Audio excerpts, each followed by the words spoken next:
Sveiki. Šiandien su Arūnu nusprendėme atsakyti keletą jūsų dažniausiai užduodamų klausimų, kurie yra susiję su įvairių papildų vartojimu. Taigi, sveikas Arūnai. Sveikas.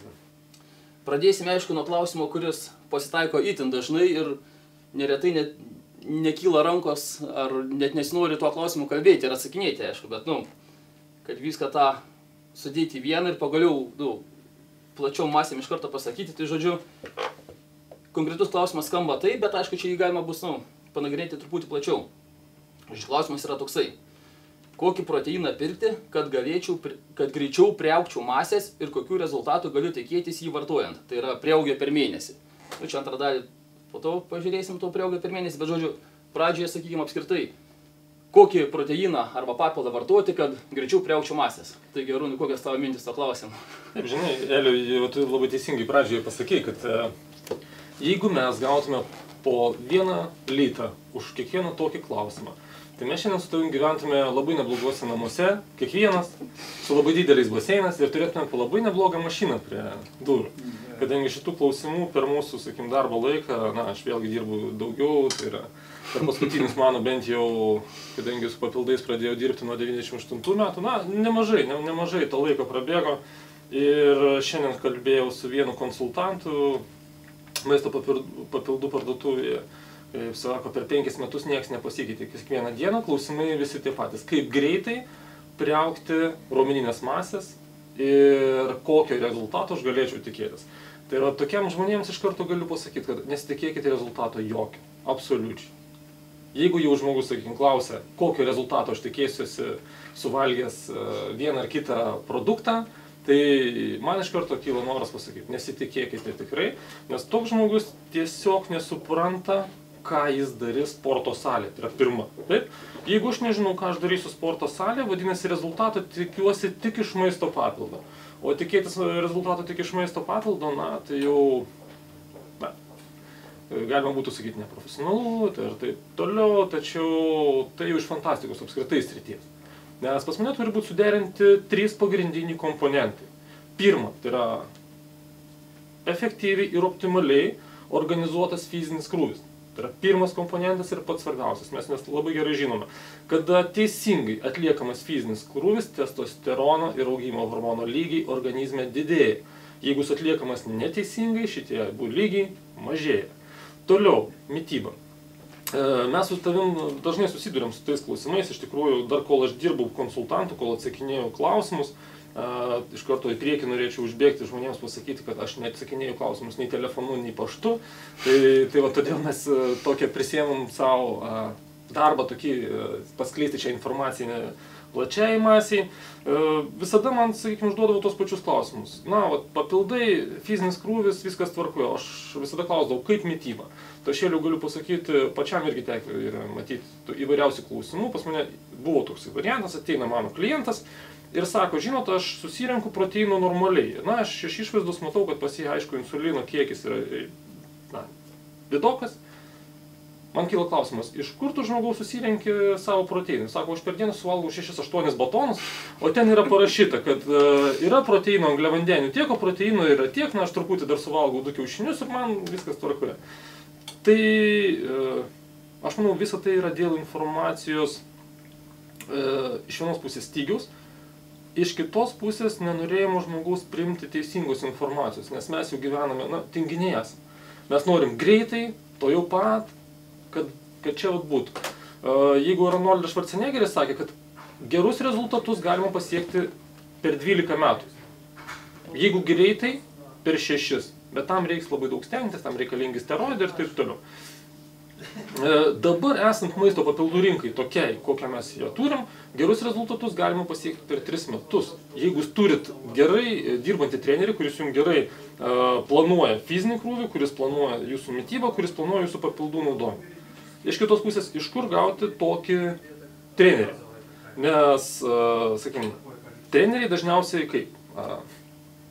Geras metibologijos specialistas turi mokintis arčiausiai, tai yra Rusija, toliau Australija, toliau Amerika. Ir metibologijos specialistų Lietuvoje, oficialiai yra 1-2. Tačiau tie, kurie mokinosi profesionaliai, jų praktiškai nėra. Čia mes turim problemą. Tai yra teisingai sudėlioti maisto papildų grandinės ir maisto realiai mažai kas gali. Tai va, o fizinis krūvis, aišku, sudėlioti gali daug kas ir tai yra gerai. Ir jeigu mes nesuderinam šitų trijų komponentų, tai yra fizinio krūvio, tai yra mitybos ir tai yra maisto papildų gero derinimo, mes iš tikrųjų rezultato normalaus neturėsim. Nes mes orientuosimės arba tik į fizinį krūvį, arba tik į mitybą, arba tik tai maisto papildų naudojimą, kas dažniausiai dabar ir yra. Tai jo, čia norėjau pabrėžti, kad būtent dažniausiai visas dėmesys skiriamas būtent kokį papildą. Visi nori to stebuklingos, tos kažkokios tai tabletės, va, kad gausi ir viskas. Nes mitybą, rūpintis sunku, reikia ten valgyti, rinkti šaltinius maisto, gerus vien iš bandelį nepririnksi, kaip sakyt. Beje, apie tas treniruočių programas mes, tiksliau ne programas, pačius treniruočių principus, kas siekia masės auginimą, esam kalbėję jau. Taip kad, sakykime, tuos visos apie poilsio pertraukas, tai prasme tam tikrą fizinio krūvio ten planavimas, sakykime, yra jau reportas, nufilmuotas jau video medžiaga nufilmuota, tai, sakykime, čia tuo klausimu nesiplėsim. Aš tik norėjau dar galbūt užakcentuoti būtent, čia jau kaip tik paminėjai apie tas mitybos spragas, kad yra, žodžiu, aš kiek pastebėjau iš klausimų, yra, žodžiu, viena tokia, kaip sakyt, masė žmonių, kurie apskritai, aišku, net nenutuokia kad norint priaugti masės, jam reikia surinkti kalorijų, o dar ypač jeigu, norit, kad... Gerų kalorijų, tai nepagrįstam. Tai čia pasekanti, mano buvo ir mintis jau būtent, kad surinkti kalorijų, sakyk, netgi taip, teoriškai tai kalorijų perteklių turi surinkti, kad tau ta masė augtų iš kažko. Bet, o kurie tą informaciją jau įsisavina, kad jiem reikia pertekliaus kalorijų. Tai bet jie dažnai net nežiūri, iš ko tą kalorijų, tą perteklių, iš vis iš ko tas kalorijas rinkti. Tai yra, tai kaip minėjai, bandelės, batonai, ten visokie, atrodo, kaip pažiūrėjai tą sudėtį, kalorija atrodo daug. Ir niekam, svarbu surinkti tą skaičių, niekam neįdomu, iš ko tas šaltinis, ta prasme, paimtas. O paskui, kai priauga kažkokia netokia masė, ar iš vis nieks nepriauga, tada, aš valgau 2 kalorijų, taip toliau, ta prasme. Nors vėlgi, čia mes vėlgi žiūrim tuo, bendrai dar labai. Jeigu žiūrint individualiai, tai vėlgi neaišku pas tą žmogų, kiek savinas tas maistas, ta prasme, gal iš vis tenkiau, iš vis, kokie pasivirškinimo, ten, ar nėra jokių sutrikimų, ten žarnyno veikla, gera skrandžio veikla, ten visi fermentų, žodžiu, yra begalės individualių dalykų ir kai jūs užduodat tokį klausimą, sakykime, ką man valgyt, arba dabar, ką valgyt ar ką vartot, tai supraskit, kad yra, neįmanoma atsakyti, nežinant visos informacijos, nei kiek jūs, apskritai, kiek kas pas jums savintųsi būtų neaišku, bet netgi tokie dalykai, kiek jūs tos energijos išnaudojat per dieną, kiek jums reikia jos atstatyti. Vienas sako, vainu į salę, po to, jeigu paklausiu daugiau, dar pažaidžiu krepšinį, pabėgioju futbolą, šiaip dar dviračiu važinėjai, tai tą visą energiją, aišku, jums reikia auginti masę, tai ją reikia irgi atstatyti, ta prasme, tai, sakykim, bendros formulės, kiek tų kalorijų dabar reikia konkrečiam žmogui irgi, nėra taip paprasta suskaičiuoti. Ir iš karto norėčiau papildyti, kad, sakykime, labai gerai pasakyti. Dažnai ir man būdavo užduodami tokie klausimai. Žmogus sako, aš žaidžiu krepšinį, po to truputį futbolo, dar dviračių važinėjau ir man reikia raumeninės masės. Bet sakau, palauk žmogau, ar tu žinai, kad augant raumeniniai masiai, koordinacija judesių sutriks? Ne, viskas tvarkoje, man ten reikia didelės raumeninės masės, nes mes žiūrime NBA žaidėjus, kurie turi didelę raumeninę masę, bet nepamirškite, kad prie kiekvieno NBA žaidėjo yra gydytojas, mokslininkas ir yra kineziologas, sakykim, kuris gali, kineziterapeutas, kineziologas, kuris gali visus šitos procesus kontroliuoti. Mes turim pasirinkti vis dėlto, ko mes norim ir ką mums to reikia. Jeigu mes norim raumeninės masės, tai ką mes su jie darysim? Ar tik ją nešiosim ir mergaitėms rodysim, kokią mes turim gerą ranką didelę, ar mums tą ranką reikės kaip kovotojui daryti smūgį kažkokį, ar, sakykime, sprinteriui bėgti greitai sprintą, ar šuolininkui šokti. Tai ten funkcionalumas, tai vėlgi yra, atskiri dalykai. Čia dar grįžtant prie to pačio, aišku, apie tokį dalyką, kiek galiu tikėtis priaugti svorio per mėnesį, tai, manau, net kalbėti apskritai yra kažkoks, tai, nerašiau žodžio, kaip čia pavadinta prasme, nes, tas prieaugį yra apskritai neįmanoma. Man irgi yra tekę tokių klausimų gauti. Nusipirkau ten kokį 2 kilogramus, tarkim, to pačio Muscle Pro, kiek aš dabar nuo jo priaugsiu raumenų, ten gramų, kilogramų ar kažko. Tai, tai čia, ką ir kalbėjom, kad reikia suprasti, kad tas papildas vienas nieko nepadarys. Esmė mityba, esmė treniruotės, ir taip toliau, žodžiu, begalės tų faktorių. Eli, iš tikrųjų, aš tave papildysiu, man buvo toksai klausimas. Atėjo vaikinas, nusipirko, sakykime, produktą 0,5 kilogramų proteino, Ir po savaitės jisai rašo, aš išgėriau pusę kilogramų proteino, kažkodėl aš dar rezultatų nematau. Ir atsimenu, kaip mes vienoje bendroje, sakim, tokiam renginyje kartu su Rolandu Pociu, mes kartu sėdėjom ir prie vaikinas ir sako, na, per kiek metų reikia pasiekti jūsų rezultatą. Rolandas pagalvojo, sako, 12 metų, taip neblogai, jau išeis visai neblogas rezultatas. Vaikinas pamastė, sako, tai sako, aš metandrostenoloną pagersiu, sako, ir pas mane per mėnesį laiko toks rezultatas bus. Tad būtent, ką reiškia neteisingai kažkokia tai priimama informacija, neteisingai gaunama informacija. Ir forumuose ir salėse aš iš tikrųjų matau gerą tendenciją, nes forumuose jau atsiranda vis daugiau teisingos informacijos. Nors ją iš tikrųjų, kai jinai ateina teisinga, ją iš karto masė žmonių nusodina iš karto. Vat kas įdomu labai, taip, ateina teisinga informacija ir didžioji masė žmonių ant jos puola ir ją nusodina. Ir tada tikrai ima juokas, nes atrodo žmogus tarsi norėjo pasidalinti teisingą informaciją ir forume jį tiesiog užspaudė visokiausiais agresyviais atsakymais ir tai baigėsi jo geras noras padėti žmonėms. Tai va, čia būtų toksai atsakymas, kad pirma, nesitikėkite iš maisto papildo nieko. Maisto papildos, taip, stebuklų nebus. Stebuklą padarysite patys, kai teisingai susiorientuosite savo fizinėme krūvį, kam mes ir darėm mūsų įrašą, sakim, YouTube kanale taip pat yra. Toliau, kada jūs teisingai subalansuosite savo mitybą, kaip teisingai Elius sakė, dar Elius paminėjo, čia dviratis, čia visa kita, tai yra vienas dalykas. Tačiau, pavyzdžiui, ateina studentas pas mane ir sako, man reikia priaugti raumeninės masės. Na, aš matau tą studentą, sakim, žinot, kai būna žmonės drožinėti kaulai toks ir taip ir užkastų, atsistojus maždaug nepamatysi, taip, tai yra vienodas dydis. Klausimas, kaip tu, ne tik kad maitiniesi, bet kaip tu jautiesi ir kaip tu reaguoji į gyvenimo įvykius. Tai sako paprastai, čia daug pas mokslo, aš labai nervuojasi. Ką tai reiškia? Tai daug streso. Ką tai reiškia daug streso? Antinkščių sistema dirba nuolatos intensyviai. Simpatinė sistema nuolatos perkraunama. Ir aišku, kaip ir studentas, pavyzdžiui, daug kavos gerima, tam, kad mokintis naktimis. Tai yra, mes dar stimuliuojam tą pačią simpatinę sistemą. Nors atvirkščiai, mums reikia, norint priaugti masės, mums reikia stimuliuoti parasimpatiką, tai yra parasimpatinę sistemą, nes nakties metu, jeigu mes ją stimuliuojam, tam mes naudojam įvairiausius maisto papildus, kaip ZMA, taip, arba cinką, magnį, kas stimuliuotų atsigavimą, atsipalaidavimą ir parasimpatinės nervų sistemos dominavimą miego metu, automatiškai mes greičiau atsistatysim.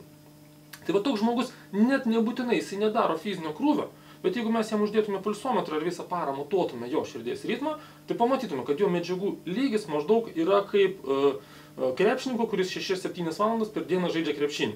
Tai įsivaizduokit žmogų, kuris 6 valandas žaidžia krepšinį, kokia jo medžiagų apykaita.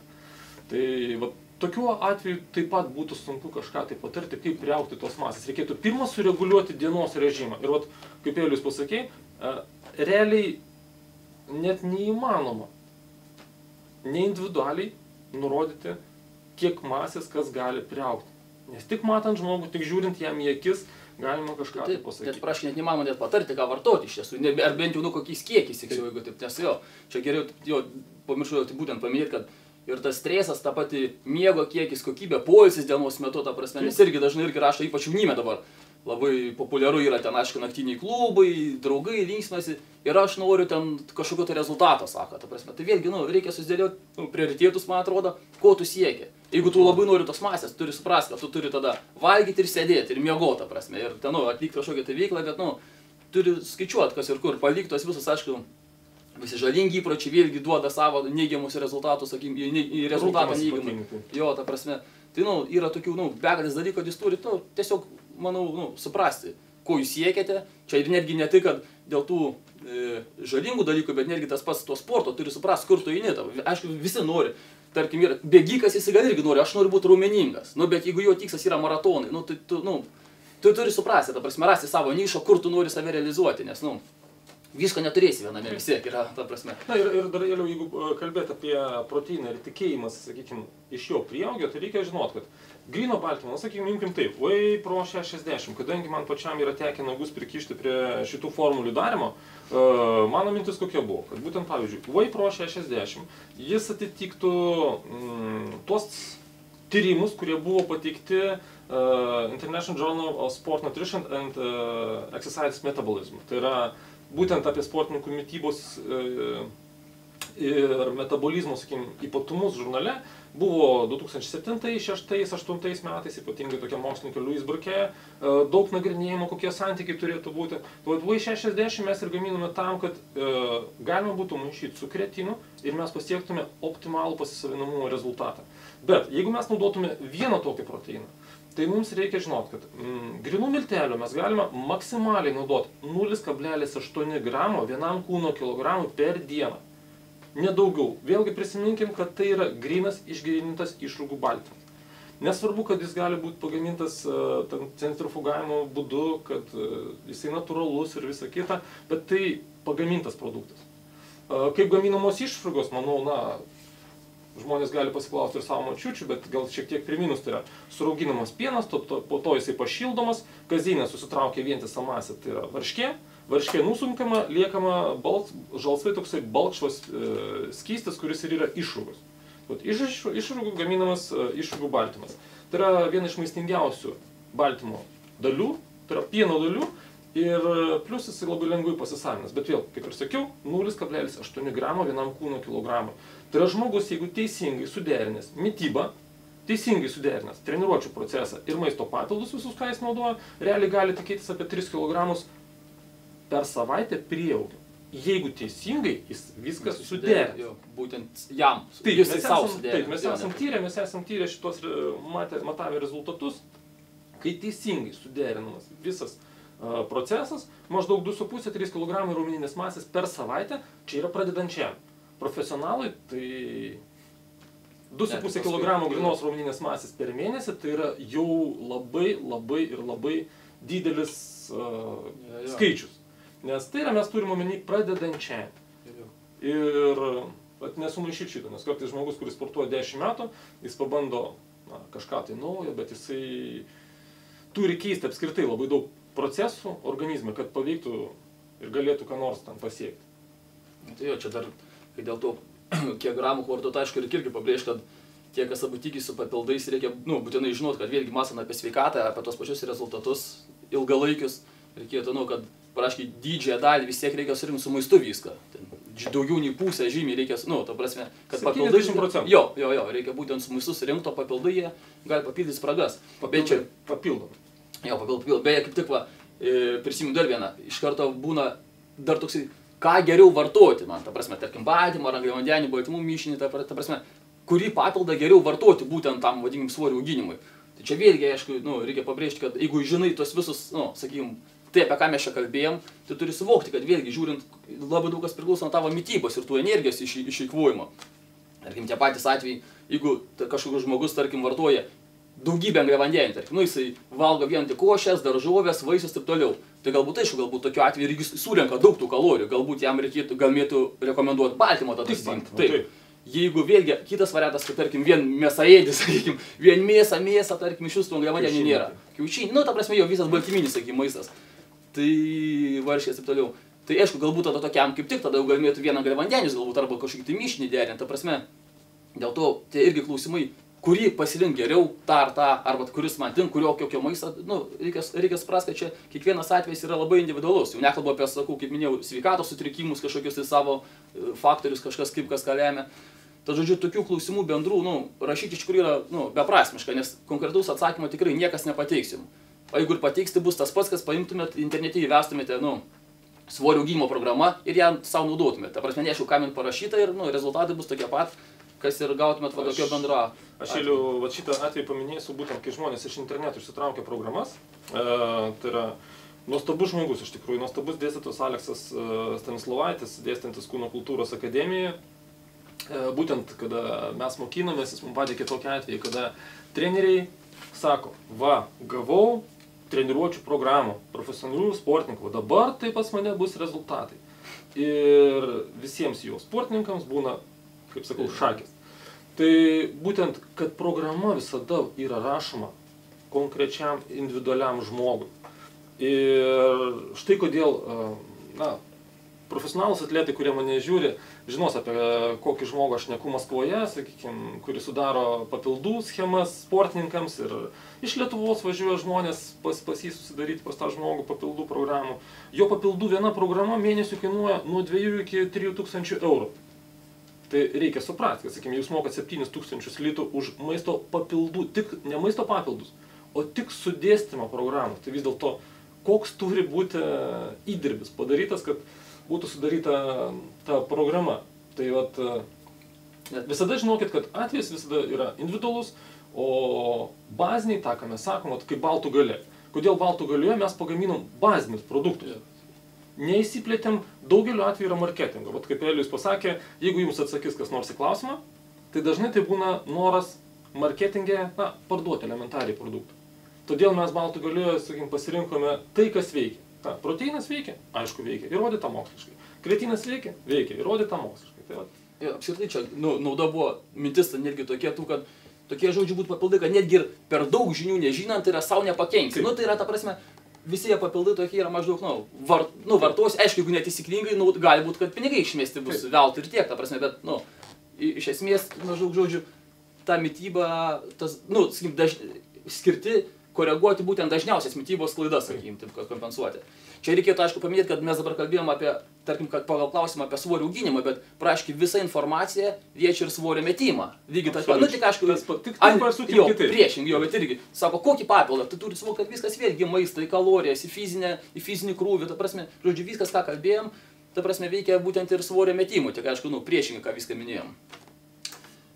Tai va, gal tiek tuo tokio klausimų, apie masės auginimą, man atrodo, nemažai čia pašnekėjom jau, kas kažką, tai, žodžiu, svarbiausia, manau, informacija bazinė, nes jeigu jums kažkas netgi konkrečiai pasakys, vartok tą, vartok aną, jūs net nesuprasit, kam jūs tą vartojat, davė naudos, nedavėt, man atrodo, kai jau geriau žinoti, kas ką daro, ta prasme, tiek savo mitybos supras, kam jums reikalingi angliavandeniai, baltymai, taip toliau, ta prasme, kaip tas, kokie santykiai, žodžiu, visą tą informaciją, tada jūs, nemesit pinigų veltui, pirksit tuos pačius papildus, pirksit jau tokios, kokių jums reikia ir, bent jau žinosite, kad einat teisingą linkme. Dabar, kas galbūt dar apie tą patį, kadangi apie baltymus, apie proteiną pradėjom šnekėti, buvo toks, sakykim, klausimas, kad vartojant Muscle Pro, kadangi baltų galę kalbėjom, kad žmogui paleidžia vidurius, tarkim. Tai vėlgi, kokios mintis šio klausimu? Visiškai natūralu. Mes ant pačios pakuotės ir aš atsimenu tokių atvejų, kada per konsultantus, per klubo lankytojų kažkokios atsiliepimus, treneriai manęs klausdavo, sako, žmogus pradėjo naudoti, jis pradėjo viduriuoti. Mes ant etiketės parašėme, kad jo negalima naudoti su pienu. Pieno pasisavinimas, mėlėjai žmonės, jeigu jūs norite sužinoti, kaip savinamasis pienas ir kokie pašaliniai poveikiai būna naudojant pieną, tai yra Colin Campbell, sakykim, knyga puikiausiai natūralus būdas išvengti ligų. Tai yra puikiausia knyga apie tai, kokias ligas sukelia pienas ir koks pavojus yra, sakykim, galima sulaukti naudojant pieno produktus. Čia aptarėme 40 metų mokslo studiją, kuri buvo atlikta Kinijoje, kuri įrodė, kaip pavojinga apskritai yra naudoti pieną. Nes pieno virškinimo fiziologija yra pakankamai ypatinga. Ir kada mes naudojame kartu su maisto papildais, reikia suprasti, kad tie maisto papildai praktiškai nebepasisavinami, naudojant juos su pienu. Taip skanu, taip daugelis kompanijų gamina ir rašo, naudokite su pienu, žinomas gerėt, nuostabus skonė, nuostabus kokteilis, bet palaukite, aš bent jau visada galvodavau, kad jeigu aš ateinu į salę, aš nesiekiu skonio. Man duokite karčią tabletę, bet kad jinai veiktų. Tai vat būtent mes šį produktą sukūrėme tam, kad žmogus naudoja, jį naudoja su vandeniu arba su saldžiomis sultimis. Mes jau apie tai esame minėję, kad galima įsidėti ir medaus, ir šiek tiek druskos, sakykime, ir tai pagerintų pasisavinimo produkto. Bet kai jūs naudojate produktą, kuriame yra kreatino, niekada nenaudokite nei vieno produkto, nesvarbu, tai būtų baltų galios produktas, bet kuris produktas su pienu. Nes ir fermentai tokiu atveju jums gali nepadėti. Tai yra dėl paties pieno virškinimo fiziologijos. Tai įrodė ir Pavlovas, kaip sakau, tiesiog žmonės paskaitys knygą, manau, supras, apie ką mes kalbame. Čia, man atrodo, tas atėję ir nuo anksčiau yra, ta prasme, visą laiką būdavo, kad kalbama, kad piene yra vėlgi visokių amino rūgščių, yra baltymų, plus jeigu sieki masės, tu vartodamas su pienu gauni daugiau kalorijų, kaloringumas didesnis, ta prasme, iš to visas ir atėjo, kad su pienu, nu, ir skonis, aišku, bet plius dar va tas. Va, taip, tačiau mes niekada nevertindavom kaip pačios pieno virškinimo fiziologijos. Mes niekada nevertinom šito pieno virškinimo fiziologijos. Kiek įtakodavo kitų medžiagų pasisavinamumą. Ir vėlgi, vanduo tai yra grynas skiediklis. Jeigu mes naudojam produktą su grynu skiedikliu, mes aišku rezultatą pasieksim žymiai geresnį.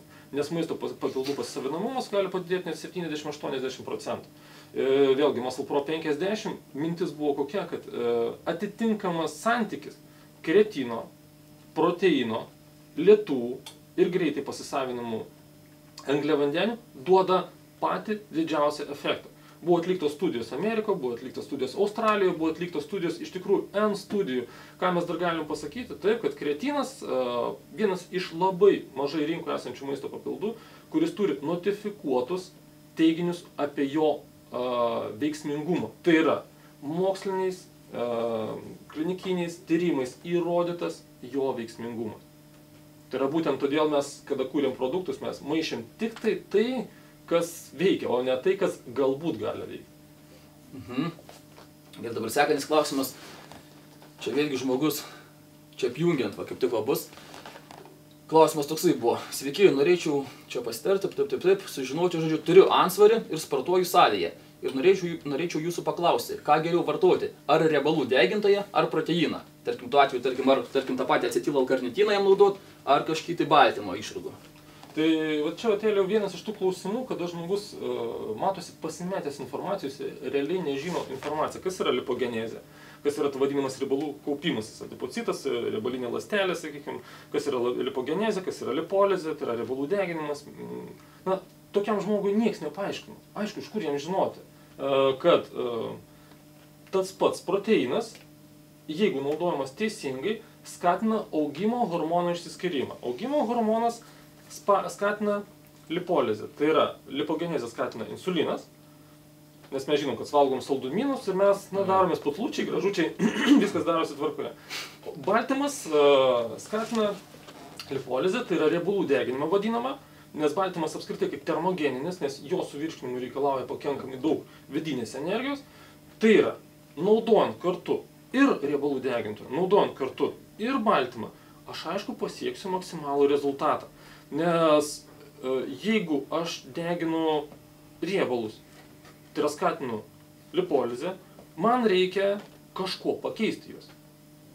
Mes negalime tiesiog išimti, išmesti, nupjauti, aišku, galima, čia sąlyginai, taip, galima ir toksai variantas, bet prisiminkime taip, 1 kilogramas raumeninės masės per mėnesį sudeginti gali 10 000 kilokalorijų. Nes raumeninis audinys yra metaboliškai aktyvus. Jisai reikalauja energijos, jisai reikalauja maisto medžiagų, kai tuo tarpu riebalinis audinys jisai nėra tiek metaboliškai aktyvus, plus jame kaupiasi, sakykime, tokios medžiagos, kurios po to susilpnina imuninę sistemą. Iš vienos pusės gali stiprinti, iš kitos pusės dažniausiai susilpnina imuninę sistemą. Tai vat būtent mums reikia suprasti, kad mes, kada deginam riebalus, mums reikia naudoti ir riebalų degintoją, ir reikia naudoti proteiną. Čia kas liečia papildus. Aišku, kas liečia papildus. Aišku, riebalų deginime didžiausia 90% sėkmę sudaro kombinacija treniruotės programos ir mitybos programos. Ne tik treniruotės programa ir ne tik mitybos programa, o treniruotės ir mitybos programos kombinacija 90% sėkmės ir 10% geras maisto papildų parinkimas. Jo, dėl to yra sunkiausia iš tikrųjų, kai būna tokių užduoda klausimą, nes ne vienas tokios stilius klausimas yra, kuris geriau riebalų degintas, kuris ten, ar koksai derinys, bet būtent ir yra iš karto, iš kur dabar žinot, ar žmogus, nes esmė čia yra tik nedaug įtakos tie dalykai, esmė yra būtent, ar jisai teisingai maitinasi, kas liečia jo tikslą, aišku, ta prasme, ar jisai siekiant savo tikslą, ar jis teisingai mitybą susidėlioja ir plius ar prie to prijungtas teisingas fizinis krūvis, ta prasme. Ir va dėl to kiekvieną tokį klausimą turite tada klausti. Ar kaip kokia veikla, taip toliau, kokia mityba, ta prasme. Žodžiu, gaunasi toksai, kad tas beržės, kad pasakysi dabar, kur jam papildą vartoti, naudos iš to tikrai jam, gali visai nebūti. Darba daugiau tik sumaišys. Čia beje ir tas pats dėl kalorijų. Buvo vėlgi klausimas, dabar prisiminiau, klausimas, tarkim, kiek man sunaudot kalorijų, jeigu aš noriu, tarkim, vėlgi čia buvo numest svorį, bet tas pas ar priaugt svorį. Tai vėlgi, aišku, kai žmogus net nerašo nei išvis, nei jo ten, nei ūgio, nei svorį, nei duotų, išvis net nėra ką kalbos. Bet net jeigu jis parašo tą informaciją, tarkim, man tiek metų, tiek aš sveriu kiek man kalorijų. Tai vėlgi čia visas, kaip prieš tai šnekėjom, tai čia yra krūvos papildomų faktorių, ten tas fizinė veikla jūsų, kiek jūs išnaudojate energijos, paskui visi tie stresai, poilsis, ne, ta prasme, vien kalorijom irgi negalima visko, yra sakykim, toksai, kad reikia tam tikro kiekio kalorijų, ten perteklius, kad augintų, arba ten kaip tik deficito, kad kristų, bet tai yra vėlgi, tai yra toksai, tik tais, tas toks... Aš tai papildysiu iš šalies, kaip yra paskaičiuojama, kiek man reikia kilokalorijų. Tai yra pirmas žmogus guldomas, yra matuojamas jo, sakykim, paros medžiagų apykaitos lygis, kada jisai guli, kada miega. Toliau yra matuojamas maždaug, kiek kalorijų jam reikia gauti, kaip jisai juda paprastai, dieną, tai yra plius, taip, jisai guli. Vienas kalorijų skaičius. Egzistavimas. Taip, tai yra maisto medžiagų, sakykim, kiek reikia jo, nes vėlgi jūs gulit, o jeigu jūs, atsiprašau, smegeninį verda, tai yra ir nuo to smegeninis viržimo, antinkščių sistema gamina, sakykim, pakankamai daug streso hormonų, tai medžiagų apykaitos lygis, sakykim, gali būti didesnis. Toliau jisai vaikšto dieną.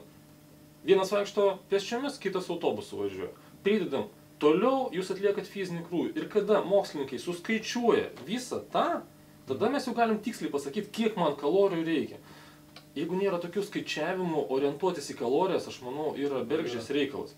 Geriausia tokiu atveju žmogui tiesiog bandymo būdu. Naudoju maisto tiek, susirašiau tiek, nekyla svoris. Papildomai pridėjau tiek. O pradėjo kauptis daugiau riebalų negu raumeninės masės. Nuimu angliavandenių, padidinu baltymų santykius, pasiskaičiuoju, pasižiūriu, didinu ir žiūriu, viskas auga optimaliai, jokių problemų, sveikata gera. Ir toliau einu iki tos linijos, kada priaugu tam tikrą kiekį, vėl plato stadija, tai yra nebeauga.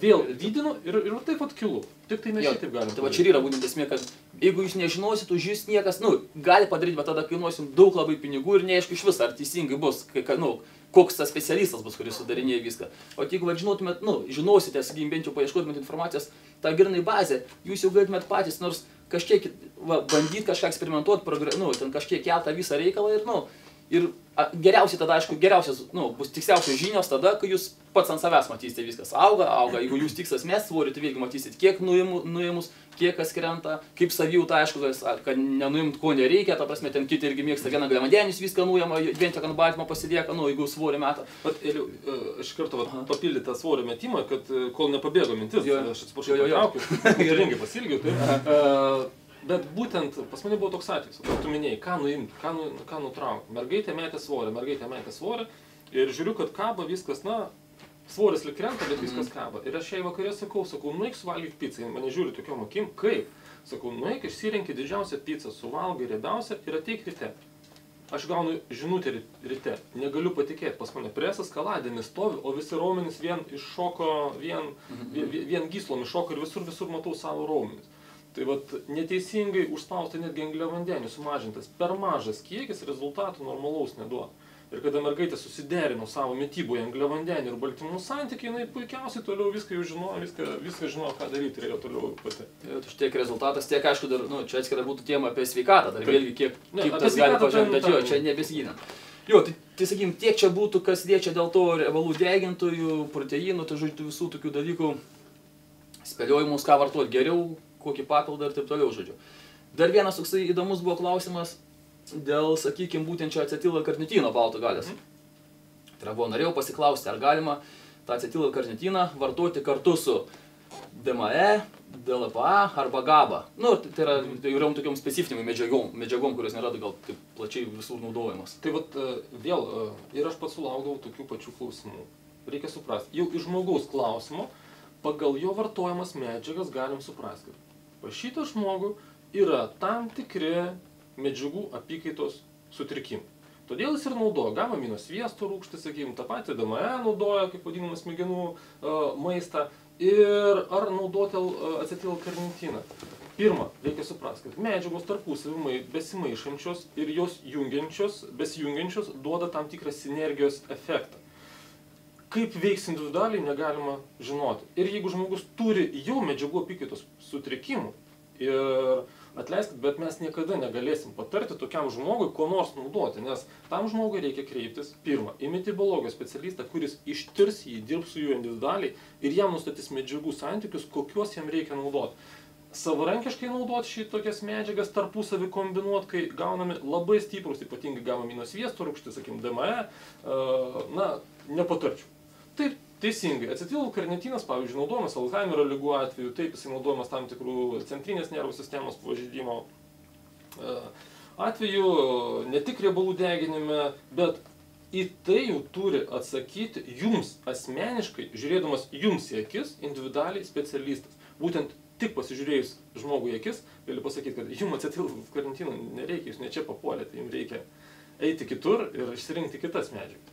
Ir apskritai dar čia prie tą pačią galbūt dažnai irgi rašo klausimus, tarkim, žmogus, kuris turi kažkokių tai irgi kažkokių tai problemų, sakykim, su sveikata, kai kažkas yra, konkrečiai yra būtent, tokios rimtesnės kažkokios problemos. Tai vėlgi, manau, tokiais klausimais, kai yra grėsmė netgi, ne tik sveikatai, bet galbūt ir gyvybei, tai manau, nereikėtų tokiais klausimais uždavinėti bet kokio ten forumuose, sakykim, arba ten kažkokių tai kažkas ten koks nors forume specialistas parašė, kažkoksai, kad va, aš žinau, papildus vartok tokios, ir jam užduodama tų klausimą, tarkim, man ten yra ten visokių ten skilvedė ar širdies problemos, ar ten kažkoks žarnyno tam tikros viskas specifinės problemos, ar galiu aš vartoti tą ir tą. Tai prasme, tokiais klausimais iš tikrųjų, reikėtų, manau, kreiptis į normalius specialistus, o ne forumuose ieškoti atsakymų, nes visą tai gali, labai gali ir blogai baigti, žodžiu, su tais tokiais, sakykim, specifiniais dalykais individualiais jau reikėtų kreiptis pas normalius specialistus, o ne bandyti atrasti atsakymą būtent forumuose pas neaišku ką. Taigi, ir pabaigai gal tokį irgi toks dažnai pasitaikantis, ta prasme, klausimas ir toks poplotis galbūt irgi šiek tiek pabandysim jo tą temą pakalbėti. Tai yra konkrečiai skamba klausimas taip. Sveiki, norėčiau paklausti, kokius papildus geriausiai naudoti lankant plaukimą. Ir čia truputį pauzę padarysiu, kad čia daugybė klausimų, čia šiuo atveju plaukimą, bet yra klausimų, kokius papildus vartoti, ten nesvarbu, bėgimas, ten šuolis, krepšinis ir toliau, ta prasme, žodžiu, kokius naudoti tam tikrą sporto šakai, būtent jam. Ir norėčiau sužinoti, tarkim, kokie papildai geriausia treniruotėms, kokie ruošiantis varžyboms. Tarkim, tai yra, vėlgi specializacija tam tikrą pasirengimo periodą ar, tarkim, varžybų metu. Tai galbūt, sakykim, pradžioje apskritai klausimas, ta pirma dalis, sakykim, dėl kiekvienos sporto šakos, kai jie, tokie, sakykim, klausimų tokie būna bendri. Ką man dabar vartoti toj sporto šakoj? Taip, kadangi mano, sakykim, kiek per mano darbo laiką buvo sporto šakų, tai buvo ir plaukimas, ir krepšinis, nacionalinė krepšinio rinktinė, kada buvo dėstyti 2007 metais papildų visos schemos, taip. Toliau buvo ir lengvoji atletika, skirtingos rūšys, ir rutulio stūmimas, sakykime, ir diskas buvo, ir sprintas buvo, ir maratonas buvo, įvairiausiai. Kovinės sporto šakos. Kovinės sporto šakos, sakykime, kur ir bušido kovinėse sporto šakose, su kuo mes dirbom, tas žmogus žino, kiokušintai, vėl mano arkliukas, sakykime, kiek mes esam pradirbę su sportininkais. Bet kiekviena sporto šaka turi savo specifiką. Iš tikrųjų, aš prisiminęs tą laiką, mane net šiek tiek, nupurto, nes dabar, jeigu pas mane būdavo, sakykime, lengvaatletis, sprintas, pavyzdžiui, ir kiokušin kovotojas. Tai yra absoliučiai skiriasi maisto medžiagų sudarimo schemos ir grandinės, visiškai. Ir tu turi persiorientuoti kaip specialistas. Dalį laiko skirti šitam, po to greitai turi persiorientuoti ir galvoti apie šito žmogaus, nes medžiagų apykaita, biocheminiai procesai visiškai skirtingi. Toliau medžiagų apykaitos ypatumai pagal dienos, nes kiek man žmonės aš visada reikalaudavau surašyti visą savo dienos grafiką, ką tu darei. Tu ėjai į darbą ten 30 minučių, ar ėjai į darbą 60 minučių. Ar apskritai važinėjai tik mašina. Tu kėlėsi tiek, pramiegoji tiek. Tai yra visus šitos dalykus labai svarbu žinoti kiekvienoje sporto šakoje. Toliau, periodizacija. Sporto šakose maisto papildai naudojami griežtai pagal periodizaciją. Pirma, įvadinis. Toliau, periodas. Toliau, parengiamasis periodas. Įvadinėme periode dažniausiai papildai nenaudojame, kadangi tai yra periodas skirtas tik pradėti, sakykime, eiti sezono metu, kažkoks parengimas, kažkokie tai lengvi pratimai. Parengiamasis. Jau pradedame naudoti tam tikros maisto medžiagos. Kiekvienoje sporto šakoje skirtingus. Toliau eina bazinis, bendras, sakykime, bazinis pasirengimas, bendro fizinio pasirengimas, BFP vadinamas pasirengimas. Vėlgi, ten maisto papildų grandinės ir schemos dažniausiai būna didžiulės, nes labai sunkus krūviai. Toliau, specializuotas bendras fizinis SBFP pasirengimas, kur vėlgi, kada jau pagal specifiką prasideda rengimas bendras fizinis. Toliau yra prieš varžybinis, kai jau išdirbamos, sakykime, kažkokios tai varžybinės, sakykime, varžybiniai elementai, nusima didelis krūvis maisto papildų, įsiveda visai kiti papildai, kurie paruoš žmogų, paruoš jo centrinę nervų sistemą, paruoš jo kraujotakos sistemą, paruoš jo sąnarius, paruoš, sakykime, dalyvauti varžybose. Toliau eina varžybinis periodas, kada apskritai kai kurie maisto papildai nenaudingi, o man tokia situacija būdavo, kad Lietuvoje 90% papildų naudodavosi varžybiniam periode, kai jie turi būti naudojami bendro fizinio pasirengimo periode. Tai yra sumaišoma apskritai periodizacija, aišku, iš to laukti rezultato, na, nėra ko. Toliau eina atstatomasis periodas, nes dažnai būna taip, pasibaigia varžybos, ačiū viso gero, aš gerai pasijaučiau, viskas. Tačiau atstatomajam periode mes turime pašalinti metabolizmo visokiausios medžiagų apykaitos nuodus, mes turim detoksikuoti organizmą, mes turime šalinti smulkės mikrotraumas, nes sekančiam sezonui įėjus mes turėsime nebe mikrotraumų, o makrotraumų, jau didžiulės traumos gali būti, nes traumos didelės susidaro dažniausiai nuovargio fone. Ir toliau mes turime žiūrėti, sakykime, ką mes ruošim kitam sezonui, žiūrėti į priekį, taip organizuoti statomąjį periodą. Tai būtent visi periodai, periodizacija yra labai svarbi. Tai sakykime, jeigu maisto papildų schemų sudarimas metam Lietuvoje, tai gali kainuoti tik maisto papildų schemų sudarimas apie 15–16 tūkstančių litų. Tai yra tik schemų sudarimas. Tai jeigu jūs važiuosite pas bet kurį specialistą į užsienį, valanda laiko pokalbį jums gali kainuoti apie 1000 eurų. Tai reikia suprasti, kad tai labai didelės sąnaudos energetikos to specialisto ir labai daug žinių reikalauja, ir laiko labai daug reikalauja, o iš žmogus reikalaus finansinių sąnaudų. Todėl geriausia, maistas sportui puslapį aš mačiau, sakykime, jau kadangi aš ten daug metų nebedirbu, bet aš vis tiek mačiau, kad yra maisto papildai sudėlioti pagal sporto rūšis. Bet ten esmė yra, ten aišku, tik tais bazė ir ten jau būtent, kad maždaug, jeigu viškai, ten daugiau, aišku, tai yra į mėgėjus, aišku, tiesiog kaip kažką va tokia, ar energijos, ar kažkas, kaip viškai bazė ir būtent irgi ten, būtent jo mes ir pabrėžiam, kad jokių su individualiais atvejais, aišku, visi reikia kreiptis reikia. Taip, aš papildysiu šiek tiek, kad mano kaip specialisto akimis, ten kai kuriuose vietose, žodžiu, reikia kažką tai pakoreguoti. Bet vėlgi, bent jau žmogui, mėgėjui, tai jau yra tas laiptelis, nuo kurio jis gali atsispirti. Tai yra tas kertinis stulpas, į kurį jis gali įsitverti ir bandyti ant to stulpo, ant tos ašies lipdyti stipinus, po ko pasidarė savo ratą ir toliau jau važiuos, sakykim, per tą savo sporto tą šaką, sakykim, kažko tai siekdamas. Nes, tokie klausimai, jie praktiškai... Aš dar noriu net čia pridurti, jau aišku minėjau, tik turbūt dar tą užakcentuotą dalyką, kad, tarkim, net nekalbant apie jau tokios profesionalus visiškai, vėlgi irgi sako, ten man, kaip ir šiuo atveju, tarkim, plaukikas parašo, koks krepšininkas, dar kas.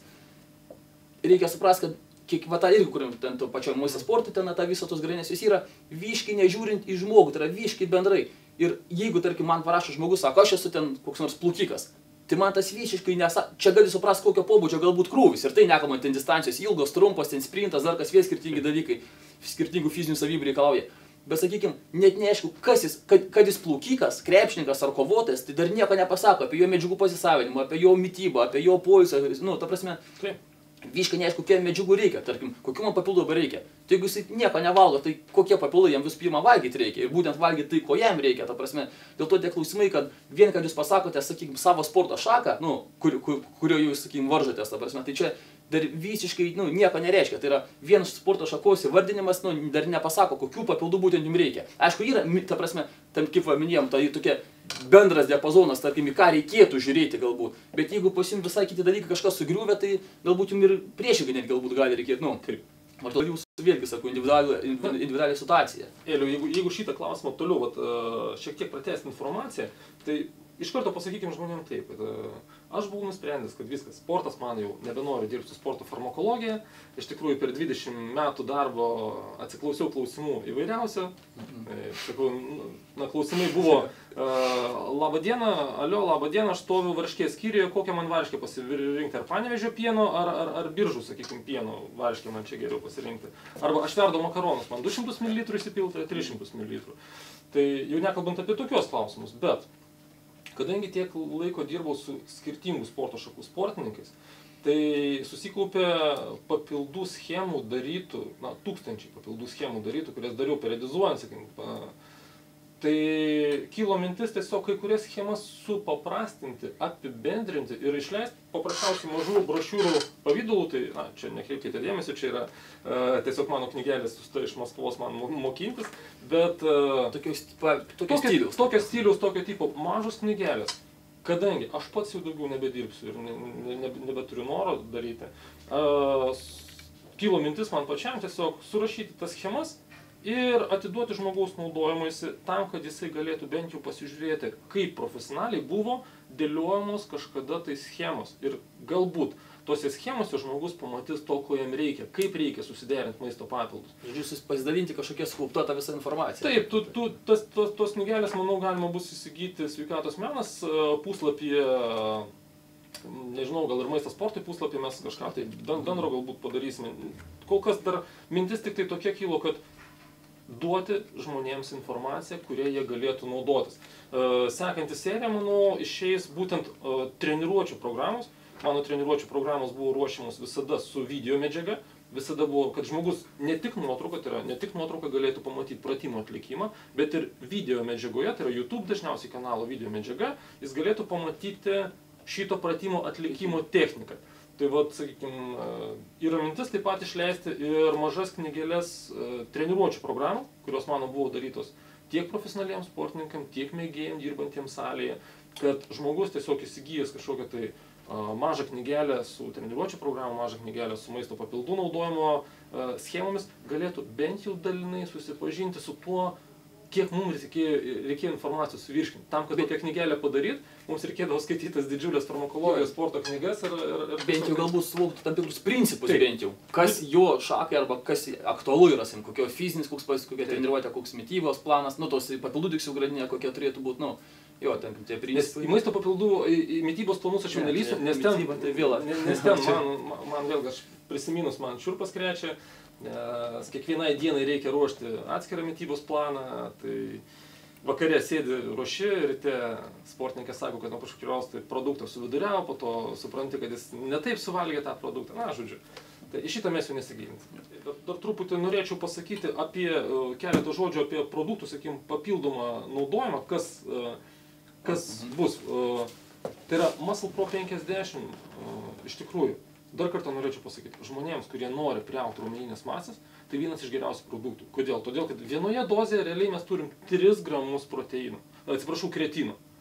Toliau turim optimalią dozę proteino ir angliavandenių tam, kad tai skatintų raumeninės masės augimą. Tai yra šiuo atveju, sakykim, produktas, ko dar pasižymi, jame nėra jokių kitokių priedų.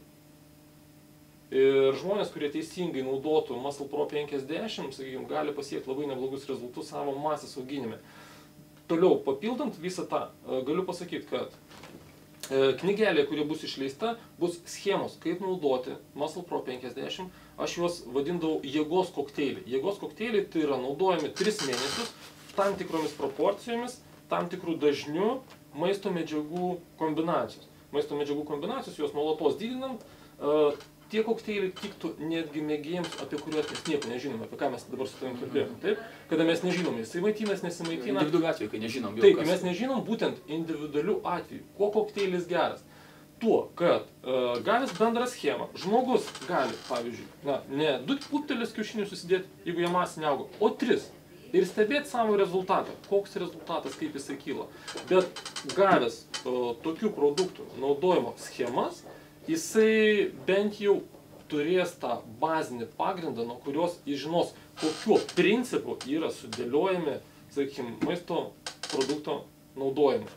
Ir aš manau, kad bus tikrai nebloga pradžia, nuo ko žmogus galės atsispirti, o pas mane nebus užgniaužta mano ta medžiaga, tik tai man, kaip atsimenu tą multfilmą apie drakoniuką, kur viskas tik tai man, bet bus taip pat ir galimybė žmonėms kitiems pasiskaityti, vien todėl, kad jie neturi dabar galimybės ir tikrai neturės nei pasiskambinti, nei parašyti ir aš individualius klausimus neatsakinėju.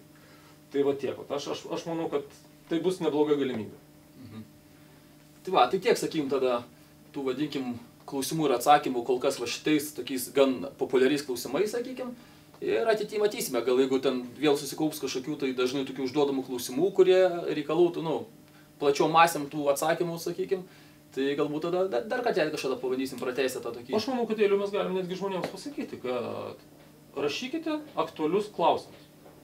Rašykite aktualius klausimus, taip, parašykite aktualius klausimus, Elius dažniausiai juos mato, mes juos taip pat atsispausdinsime ir pagal tos aktualius klausimus mes galėsime padaryti kitą laidą, kurie mes jau žinosime, ko žmogui konkrečiai reikia ir kokie yra svarbiausi dalykai, ko žmonės, pavyzdžiui, prašo. Jo, nes šį kartą mes labiau orientavomės būtent į papildų vartojimą, tokie klausimai buvo. Galbūt kitą kartą gausis kažkokia kita tema, o galbūt net be jokios temos, galbūt tiesiog gali būti kažkokių klausimų kratinys. Ten bus matyti, žodžiu, ar ten komentaruose galite, prasme, pabandyti parašyti klausimus. Ir galbūt greitai neatsakysim juos, aišku, bet, nu, kažkada galbūt atsakysim. Tai ką, tai tiek šį kartą ir visą. Viso gero.